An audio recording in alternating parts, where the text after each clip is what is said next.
Jackson Cantwell, one of the best players in the country, making a visit to Alabama. Highly sought after offensive lineman coming to Tuscaloosa. We're going to get into that. A lot of Nick Saban.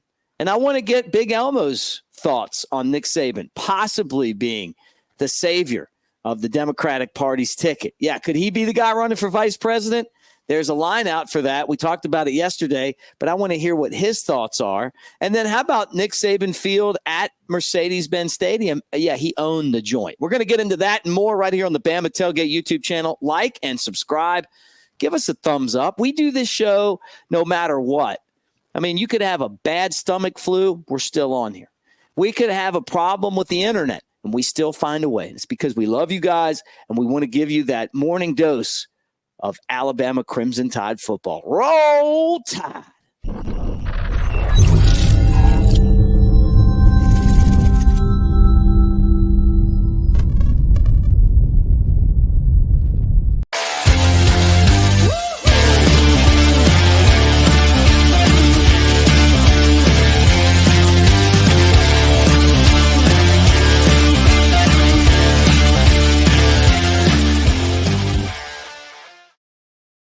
Oh, look who's back.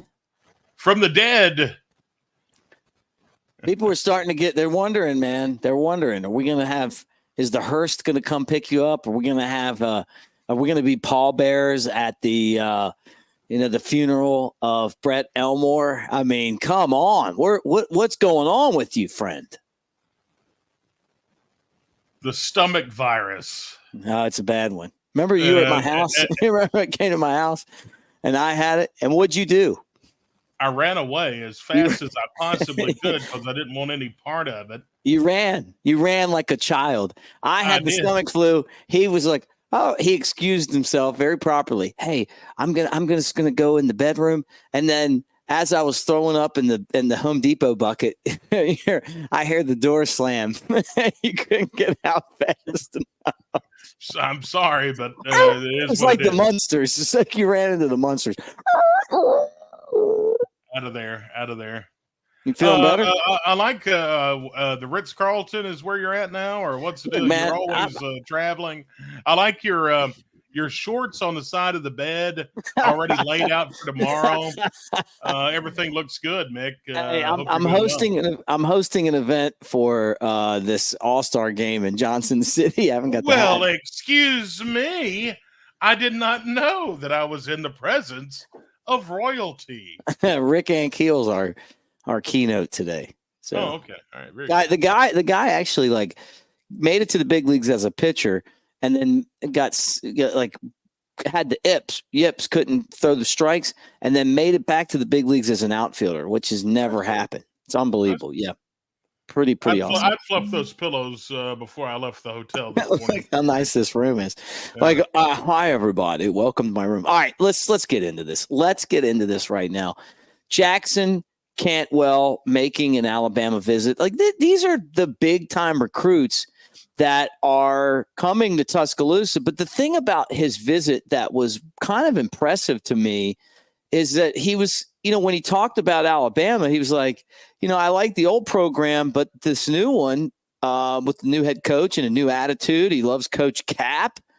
And he's like, that it's been lights out for Alabama. Like this coaching staff is catching the attention of these kids. And I know Judy's going to be like, well, Mick's taking a shot at Nick Saban.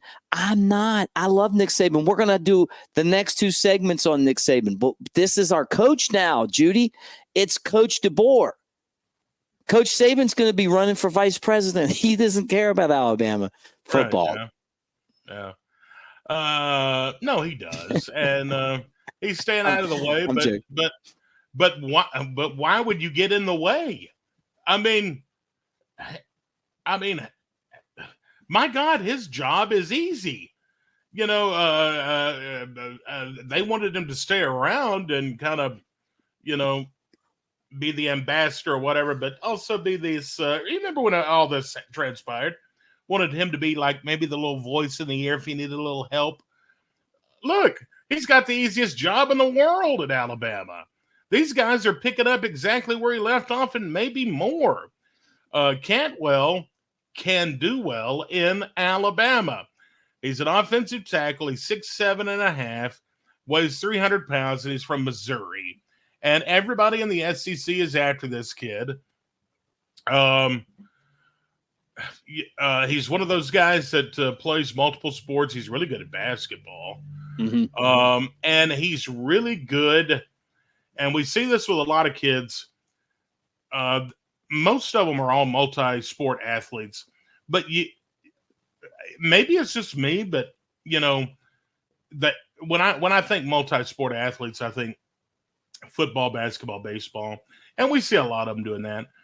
But you tend to see a lot of them playing track and field and wrestling. And wrestling is one of those things that I was talking to a high school football coach not long ago, and he encouraged his kids to wrestle. Really? Yes, because it builds up. That's probably one of the toughest high school sports you can play is wrestling. But this guy is in track and field, and it's because his mom and dad are both Olympic athletes. His dad was a former Olympic thrower, won the silver medal in the shot put in Beijing back in 2008. And he's also a Missouri alumnus, so you need to look out for that. And then his mother was a thrower and competed in the Sydney Games in 2000. So he's, he's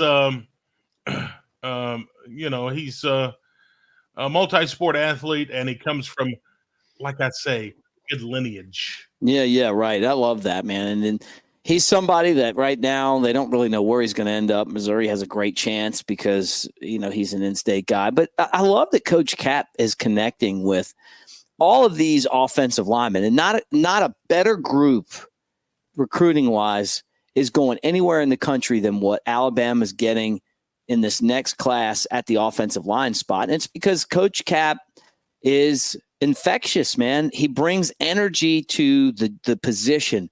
He makes it fun, and he connects with these kids and their families. I can't wait to see what they do on the field. It's been a while since I feel like Alabama's had a really good offensive line coach. I know we've hired good ones, but it just hasn't translated. It feels like Coach Cap's going to bring that to the capstone this year. Yeah, and I tell you, I think we're blessed at every position. I think our coaching staff is incredible, and also this new rule about what did you call them? Then the what's the word I'm looking for, Mick? The not consultants, but you know what I'm talking about. The GM. The off the field coaches are now. The consultants. Yeah, I know what you mean. Yeah. Analysts. I'm sorry. My brain just my brain went south. The analysts can now be on field and coaching, and he's got some really good analysts as well. So that's really cool, and I think that will benefit the Tide as well. Yeah, no, I'm with you on that. I'm 100% with you on that. All right, so let's talk about your favorite guy and our favorite guy. I talked about this yesterday. You were sick. You were throwing up. We didn't know where you were. We didn't know if you were ever coming back. So we just talked about it before you got here. But now you're here, which means you get a chance to talk about this. Your thoughts on Nick Saban's candidacy for vice president? Dun dun dun dun dun dun dun dun dun. Hey, I think he needs to run for president. There's no smarter guy in the world. But to be the vice president, nah, that's not happening.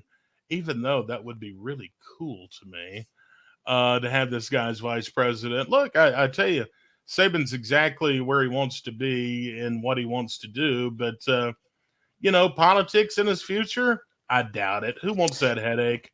Well, Tommy Tuberville, I said this on the show yesterday. Tommy Tuberville is a senator. Now, I don't know that Saban made a lot more money than Tubbs, and had a much more successful career than him. And I just don't, I can't, can you imagine the press conferences when Saban would be irritated about something? I'd love it. And also, Tommy Tuberville lives in the state of Florida, and I don't know why he's a representative here in Alabama, but that, goes for naught. But he would be I thought you were going to say he's an Auburn guy. Well, that too. And look, That's I'm a Bama not too show. impressed with Tuberville. I mean, come on, the guy's. Anyway, yeah, he needs to be in there just like I do, right? What? Yeah. Don't even remind me of that. Hey, how many in a row has it been for us over Auburn? God, it's been a lot. That's for sure.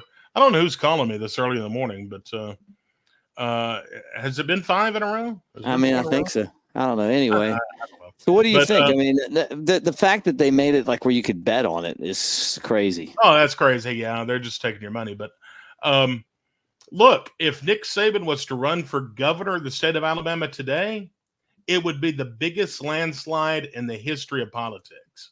You think so? And you know that. Oh, yeah, absolutely. Do you not think so? I mean, I don't know. I mean, you want to put him up against Kay Ivey and see who wins? Oh, if he ran against Meemaw, yeah, he'd win that. Yeah, good grief. Come on, man. You know he would. Yeah. He would. Okay, so Bama's going for number 5 this year. All right, very good. I lose count on, Okay. I mean, and Auburn fans, Well, how about this? Talking about Nick Saban, Mercedes-Benz would love to rename it Nick Saban Field at Mercedes-Benz Stadium. Mercedes-Benz Stadium and but the old dome, Nick dominated, man. No, they put out a tweet, I think it was yesterday or the day before, and I found it funny. They retweeted Alabama, renaming the field after Nick Saban. They said, no, they're not going to do that, even though Nick Saban was 8-0 at the field. So they're not going to do that, but they kind of paid a little homage to the goat. They put the little goat emoji on there. And but yeah, I mean, we owned that stadium, under Coach Saban. Best memory for me at Nick Saban in Atlanta was the 2009 SEC championship game. I went to the game as a fan, and I thought that was the most brilliant performance that Alabama had. It was amazing. They beat a Florida team that had won the national championship and looked unbeatable, one of the best teams ever. They had one of the best quarterbacks ever, and they played flawlessly. And I know sometimes Greg McElroy, we joke about him because he kind of makes you joke about him sometimes, but he was awesome in that game, man. Like that one play he had where he was like hopscotching down the sideline, that was pretty awesome, man. And the throws he made in that game, the way that he managed to run the offense, like I give the guy a ton of credit. Mark Ingram was so good. The defense was amazing. That was one of the best games I ever saw Alabama play. I guess my fondest memory would be what was it, 2nd and 23? No, yeah, that one was pretty. Yeah, pretty I mean, I was standing on the field, the opposite side where the pass was caught, and I was sitting in the overflow of the media area, which basically is the stadium. Yeah, you're not sitting in the press box. You're out in the crowd, and we were surrounded by Georgia people. And I tell you, one of the most obnoxious nights I'd ever had. and I was, at halftime, I was almost ready to leave, Mick. I was so just disgusted by everything. And then at the end of it, I've never seen such a depressed group of people in my life. And it made me so very happy. Yeah, it was awesome. Yeah. Did you say you got barked at a few times that night? I got barked at a few times, and I growled right back. Big Elmo's coming after you. Circa the 23rd, baby. Let's go. I know. How about their radio guy? And he like butchers to his name, and then they're joking, and then the next play he hooks up with Smitty. At the very end. I still can't even believe it. That Georgia team was really good. Like that. Yeah, that, they were. They were so talented, man. Alabama just found a way in those games. So a lot of fun, guys. And I want to remind you that the show is always presented by our friends at Pearl River Resort. And at Pearl River Resort, we do it all, man. We got table games and slots. We also have the Timeout Sports Lounge, which is a sports book that you can play. And you don't have to go all the way to Vegas to do it. Hour and a half from Tuscaloosa, maybe even a little less. Not much traffic out there. 2 hours and change from Birmingham.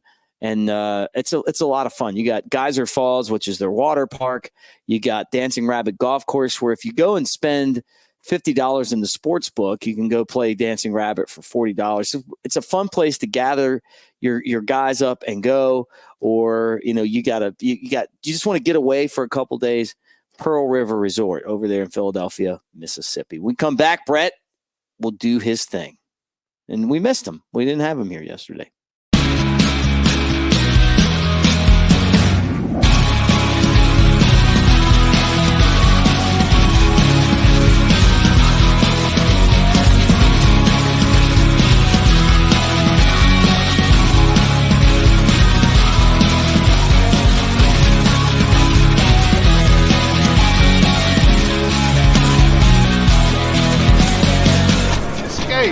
To Pearl River Resort. They call him Big Sexy, coming at you from the Walker County. Jasper is his hometown. He's known for giving free rundowns. Oh, Big Sexy, throwing out those Alabama thoughts, sneaking out your mom's window without getting caught. Nick gives you the XP, but Big Elmo is here to please. Big Sexy Elmo on the Bama Tailgate Show.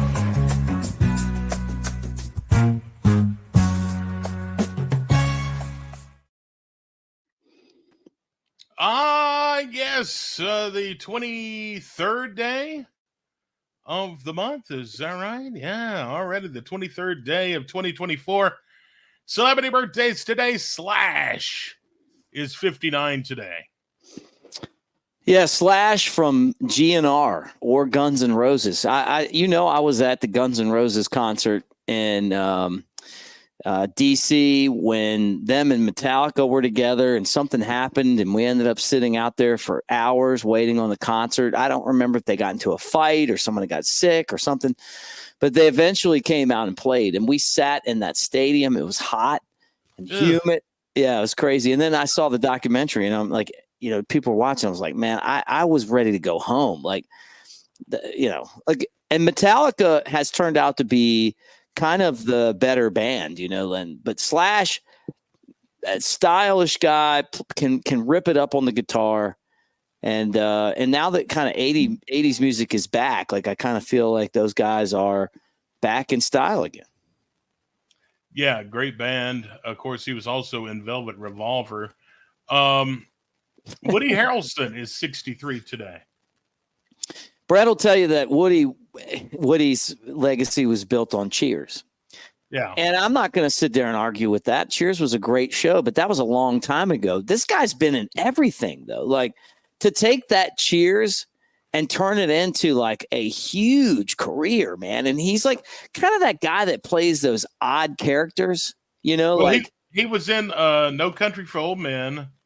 He was in White Men Can't Jump, which is great. Great, yeah. Natural Born Killers. That was the kind of a scary one. Yeah, The People versus Larry Flint. He was in that. Mm-hmm. Anyway, 63 today. That's crazy. And a very famous person who apparently loves cigars, Monica Lewinsky, is 51 today.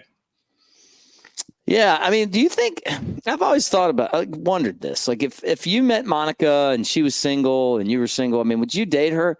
How tough is it for her, or was it for her to get dates, kind of thinking about what her fame is all about, time spent with the president as an intern. Hmm. I mean, would you know what I mean? Like everywhere you go, everybody's going to be like. I mean, what are you trying to ask me, man? I'm just saying, like, not that I care, but I mean, everywhere you go, they're going to remember what she's kind of known for. So it's like, like think of, okay. Yes, I would. Yes, I would. And would you? Well, yeah, but what I'm telling you is this. It's like, think about the conversation that you would have. Hey, Dad, I got to tell you, met this girl. And she's coming to dinner tonight, like, I can't wait for you guys to meet Monica. Yeah. But it's, it's the one from, the President Clinton one. Oh, yeah. Yeah. No, and I show up to dinner and I have a big cigar in my mouth. I'm like, hey, everybody. Meet my I'm girlfriend, Monica. I'm sure she, has some great stories to tell. Oh, I'm sure she does. Man, just crazy, Yeah, well. I think it would be hard for her to get dates because I think there's a lot of people that be like, you know what, I like Monica, but maybe like those people that really don't follow politics. They're like, and somebody's like, hey, are you dating Monica? Yeah, I'm dating. You know who she is, right? No, like, oh, yeah. Mom's not going to go for this. We better get off subject real quick. Marlon Wayans is 52 today. I love In Living Color too. Oh man, yeah. And the Wayans brothers are so funny. And was he the one that did like Homie the Clown? And yeah, I think so. Yeah, I think that was yeah. Homie don't play that, and then that was where that was play that. That turned SNL like this, kind of that skit comedy. They were huge. I mean, they were huge. Well, what happened was they forced SNL to get better because they were so good. Like, with Jim Carrey and the Wayans and Jamie Foxx. I mean, they had a ton of stars. They casted it so well. It was so funny. They actually beat SNL. But then when they lost that A team of cast, they were never really able to, to like kind of replenish them. But he's a funny dude. Yeah, he's great. If we're looking for something to celebrate today, Gorgeous Grandma Day. I'll send that out to my mother. She's a gorgeous grandma. I love her to death. She's 69 years old, and she just had her hip replaced. And sometimes I have to tell her, if you keep giving me that lip, I'm going to make you have to replace that other hip. Oh, yeah. I love her to death. And Gorgeous Grandma Day. Also, today is International Yada Yada Yada Day. Yeah, yada yada. Didn't that come from Seinfeld? I think so. Yeah, maybe. A lot of things did. Jerry Seinfeld's actually coming to Mobile. Really? Yeah. When are we going? I know. That'd be one you want to go to, right? Oh, yeah, really. And as far as what happened this day in history, not a whole lot. 1940, one of my icons, I loved this guy, radio host Don Imus born. I used to listen to Don Imus. When I lived, we lived in Trenton, outside of Trenton, Hightstown, New Jersey for a little while. And I got listening to this station called The Fan. It was like the first sports station. Yeah. And Don Imus was the morning guy. And at first I didn't really like him, but then he just started winning me over. And when we moved, we weren't there long. I missed being able to hear Don Imus in the morning. Really funny guy. I think Howard Stern's the greatest morning, host, but I think Don Imus is second best. Like, and that's not a shot at him. Great. And he just like myself we have a lot of things in common. We've called people skanks before. It got him fired. Luckily, I'm still here. And finally today, 2011, Amy Winehouse. Point those at him. Amy Winehouse passed away this day in 2011. She's a member of that club. What is it, 27 Club? Yeah, didn't want to go to rehab. Sang a song about it. I got a guy I grew up with. He was in prison and he came out with an Amy Winehouse tattoo on his leg. But it's a prison tattoo. So I don't want to say it looks like Amy Winehouse, but it's an Amy Winehouse tattoo. Okay, let's look at this state history. I'm just not even going to go. Sorry, right. I'm just okay, guys. Thanks for hanging out. And when we tell you we love you, we mean that in a very Roll Tide way.